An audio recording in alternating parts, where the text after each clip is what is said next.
មានអីស្នើសុំដល់ក្រុមហ៊ុនបងមលូហ្នឹងឯង ស្នើសុំសូមគិតបញ្ចុះការបញ្ចុះឆ្នាំខ្លះមកបន្ទោបាត់ហើយខ្ញុំប្រសាខ្ញុំក្រ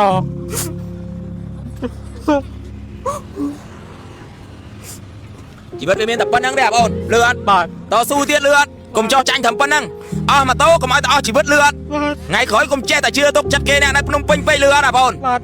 មិនលើកទី1សម្រាប់ខ្ញុំហើយតែមកពេញទេ ជឿចាប់ទេបងនៅពេលដែលគេយកម៉ូតូទៅបាត់ ជិះចាប់ខ្ញុំចេះដល់ហើយម៉ែខ្ញុំចេះដល់លីងហើយ ភ្នំពេញ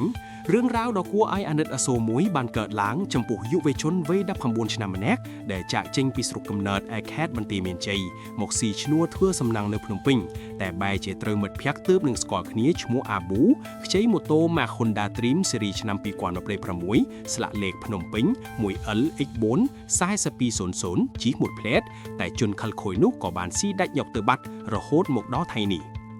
ដោយសារកើតមកក្នុងគ្រួសារក្រីក្រនិងខ្វះភាពកក់ក្ដៅពេលមានគេមករាប់អានប្អូនក៏ត្រេកអរដោយមិននឹកស្មានថាគេចូលមកដើម្បីតែបោកប្រាស់សោះ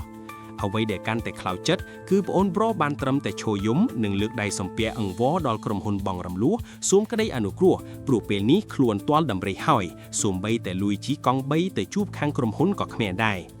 បច្ចុប្បន្នជនរងគ្រោះបានដាក់ពាក្យបណ្ដឹងរួចរាល់ហើយតែនៅពុំទាន់មានតម្រុយនៅឡើយទេ